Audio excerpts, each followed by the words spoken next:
Washington DC में मैं आपको पता है 4 साल रहा हूँ, उधर थिंक टैंक में भी काम किया है और कांग्रेस में भी काम किया एज एन इंटर्न।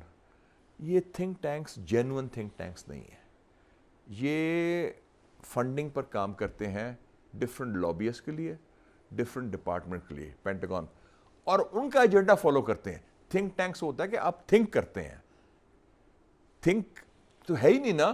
अब मसलन मैंने एग्जांपल देता हूँ, इराक की जंग जब शुरू होने वाली थी, मेरा दोस्त है स्टीफन कोहन, मैंने कहा यार तुम्हारे मुल्क में तैयारी हो रही है इराक की जंग की, कहते नो इट्स नॉट पॉसिबल। मैंने 6 महीने पहले कहा था कि ये जंग की तैयारी शुरू होगी, कहते no no no it's not possible, ये तो हो ही नहीं सकता, तुक ही नहीं, मतलब उसने कहा तुक ही नहीं, मतलब ये पागलपन है, मैडनेस है। और मैंने कहा ये जंग की तैयारी शुरू होगी और मैं तुम्हें बताना चाहता हूँ स्टीव, मेरा दोस्त भी था, एक भी थिंक टैंक की जरूरत नहीं होगी इसकी मुखालफत करने की। सब थिंक टैंक्स ने एनेबलर का रोल अदा किया। और टॉम फ्रीडमैन जो आप जानते हैं, बड़ा उसने आर्टिकल लिखा ना न्यूयॉर्क टाइम्स में मई 2003 में, उसने कहा कि अगर 25 लोग 25 men who were working in K block, K street, if they had been exiled to an island, there would have been no Iraq war. ये लॉबियस्ट ने जंग कराई है, इजरायली लॉबी ने कराई है, मैन्युफैक्चरर ने वॉर मशीन के जो है मैन्युफैक्चरर। स्टीफन कोहन से मैं मिला तो उसने द आइडिया ऑफ पाकिस्तान भी किताब लिखी है ना, उसमें मेरा आर्टिकल कोट किया है, पाकिस्तान एस्टैब्लिशमेंट क्या है, मैंने लिखा था उसमें, कहता है this is the best definition of the Pakistan establishment. Brookings में था। तो मैं जब मिला इनसे 2003 में, जी जी, तो वहाँ इत्तेफाक से ब्रूकिंग्स में first time I met a very brilliant young person, Mohid Yusuf there. अच्छा मोहिद यूसुफ उनके साथ स्टीफन कोहन के साथ काम कर रहे थे, जो बाद में हमारे एनएसए भी बने माशाल्लाह। अच्छा, मुझे ये बस बताएं ना कि ये एक तो ये देख रहे हैं ट्रम्प के, तो थिंक टैंक्स की बात की ना आपने, वो थिंक टैंक्स का रोल बड़ा एक एजेंडा ड्रिवन है, लेकिन मोहिद इज डिफरेंट। मोहिद वो नहीं है, मोहिद यूसुफ इज उसकी जो अपनी इंडिपेंडेंट क्रिटिकल थिंकिंग है उसकी, उसने जो रिसर्च पेपर्स और बाकी सारे उसने लिखे हैं, वो इनसे मुतासिर नहीं है बहुत ज्यादा, वो अपने खुली इंडिपेंडेंट थे। नहीं, उससे पहले ब्रूकिंग्स में, मैं ब्रूकिंग में मिला था उनसे। अच्छा, ब्रूकिंग्स में, जी जी, शुरू में। और उस वक्त 7 वाली बिल्डिंग जो है ब्रूकिंग्स के, वहाँ पे हुसैन हक्कानी साहब भी थे अच्छा एनीवे, अच्छा तो वो साथ साथ ही आपको पता है दोनों। जी जी। अच्छा, तो मुझे सिर्फ ये बताएं कि इसमें जो है वो कैसे, अब अमेरिकन देख रहे हैं कि 1 मिनट ठहरो, यानी ट्रम्प देख रहे हैं कि ज़ेलेंस्की से तो उन्होंने करा ली मिनरल डील, अच्छा डील हो गई, उसके बाद यूरोप के लीडर्स पहुँचते हैं सारे के सारे यूक्रेन, और उसमें नए उनके चांसलर जो बन गए, जर्मन चांसलर मर्ज, वो तो पहले राउंड तो फारिग हो गए थे, वो बड़ा क्राइसिस, पॉलिटिकल क्राइसिस जर्मनी खड़ा होने वाला था, दूसरे राउंड में हो गया। मैक्रों, केयर स्टेमर, ठीक है ना, और पोलैंड के डोनाल्ड टस्क, ये सारे पहुंचते हैं, और एक तस्वीर वहाँ पे जनाब इशू होती है जिसमें सारे बैठे हुए हैं और टेलीफोन कॉल मिला रहे हैं ट्रम्प से, और ट्रम्प कह रहा है वहाँ से कि प्यूटिन से डायरेक्ट बात करो, और प्यूटिन तैयब एर्दोगन से बात कर रहे हैं, द ग्रेट तैयब एर्दोगन। और 15 तारीख से 15 मई से अब रशिया और यूक्रेन के दरमियान, मैं नहीं जानता किस लेवल पे बात होने जा रही है, वो 30 दिन कह रहे हैं, वो कह रहे हैं 3 दिन। प्यूटिन को कैसे छोड़ेगा, लेवरेज देगा थोड़ा सा ज़ेलेंस्की को। आपने 15 मई की बात कर ली, तो 12 से शुरू करना चाह रहे हैं, 15 को शायद मीटिंग होगी इस्तांबुल में। लेकिन उसी दौरान सऊदी अरेबिया में बहुत बड़ा वाकया होने वाला है। ओहो, प्रेसिडेंट ट्रम्प उधर पहुंचेंगे मिडल ईस्ट टूर में 13 तारीख को, 13, 14, 15, और Saudi Arabia, United Arab Emirates and Qatar. तो जो प्यूटिन का है वो ज़ेलेंस्की का, अब वो तो क्लियर है कि वॉर अब वाइंड डाउन हो रही है, it's the question of when it finish, not if.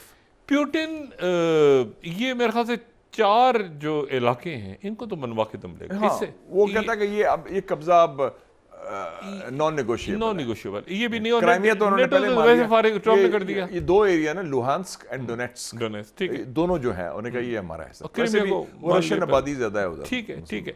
अच्छा, और ये 2 कंडीशंस तो मनवा के लेगा, है ना। अच्छा, और साथ ही वो बार्गेनिंग यही हो रही है ना कि कितनी टेरिटरी उसके पास रहेगी। अच्छा, ट्रूप्स नहीं मानेगा वो किसी सूरत यूक्रेन में, यूरोपियन ट्रूप्स, नो, किसी सूरत। क्योंकि यूरोपियन मींस नेटो ट्रूप्स ना, नेटो ट्रूप्स नहीं मानेगा। नहीं। अच्छा, सारी इशू ये है कि नेटो की प्रेजेंस उस इलाके में नहीं होनी चाहिए।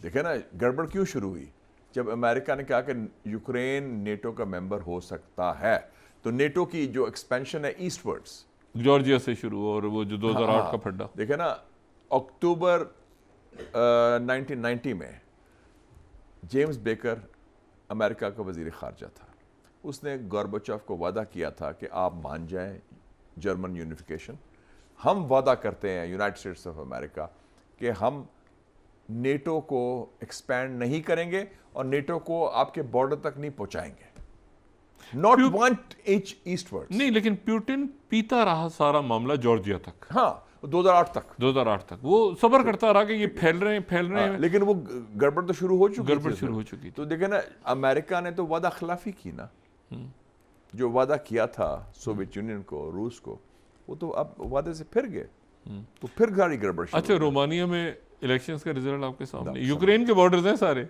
रोमानिया, पोलैंड, ये सारा तो जो ईस्टर्न ये तो सारे प्रो पुटिन लोग आ रहे हैं ना इलेक्टेड, फ्लैंक, और हंगरी के अलावा विक्टर ऑर्बन तो पहले ही है, बेलारूस, स्लोवाकिया, बेलारूस, लुकाशेंको। तो ये मुशाहिद साहब, और साथ ही फिर इनकी नॉर्थ कोरिया के वो किम तो नहीं है खुद, ट्रूप्स ट्रूप्स ने परेड में हिस्सा लिया, पीएलए की परेड, पीएलए वाले भी थे परेड में। अच्छा, और उसमें एक जो कहते थे ना कि एक somebody was conspicuous by the absence, Hindustan.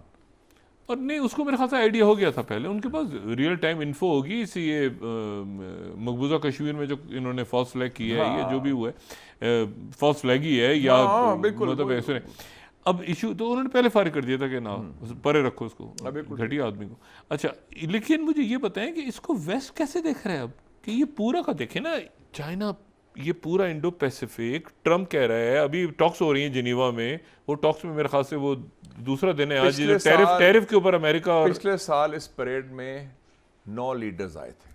अच्छा, इस साल इस परेड में 29 लीडर आए। अफ्रीका ग्लोबल साउथ बहुत है, तो इसका मतलब है कि रशिया की पोजीशन रिस्टोर हो गई है, और रिस्टोर क्या हुई है, एज पार्टनर ऑफ चाइना। जो व्यू था ना कि रशिया को हम तनहा करेंगे, रशिया को चीन से अलग करके एक नया अलायंस बनाएंगे। कोरिया भी खुल के आ गया, नॉर्थ कोरिया, नॉर्थ कोरिया खुल के आ गया, नई सफबंदी आपके सामने बन गई है। अच्छा, अब ये चारों अब इसमें इंडिया दरमियान में कहाँ से आ गए मोदी सरकार, चारों, उधर बांग्लादेश, उधर मिजोरम, उधर भूटान, उधर वो देखिए ना, भूटान अब डायरेक्ट चाइना बात कर रहा है, नेपाल, पाकिस्तान ने तो फेंटी कुट मारी है, क्या लफ्ज में इस्तेमाल करूं, मतलब नाक रगड़वा दी है। और आप ये देखेंगे इस चारों ममालिक जो हैं जुनूबी एशिया के छोटे, Sri Lanka leftist government, Anura डिसनायके, Nepal Maoist government elected, KP Sharma Oli, ठीक है जी। बांग्लादेश में एक इंकलाब आया है जिसमें उखाड़ पुछाड़ कर दिया है Hindustan Nawaz government, terrorist organisation बना दी, बैन कर दिया अवामी लीग को, ठीक है ना, डॉक्टर यूनुस साहब। और मालदीव्स में डेमोक्रेटिक पार्टी के मोहम्मद मोइज, उन्होंने कहा है कि इंडिया आउट ऑफ मालदीव्स, ये था ना इलेक्शन के। नहीं, मगर ये कभी कभी इस तरह के क्यों इंप्रेशन देते हैं अपनी पब्लिक को कि मालदीव हमारे साथ आ गया, मालदीव साथ आ गया हमारे, वो ऐसी ड्रामे। अच्छा, रियलिटी ये है। और पाकिस्तान हिंदुस्तान की बालादस्ती के सामने खड़ा है चट्टान की तरह, चाइना पाकिस्तान के साथ खड़ा है चट्टान की तरह।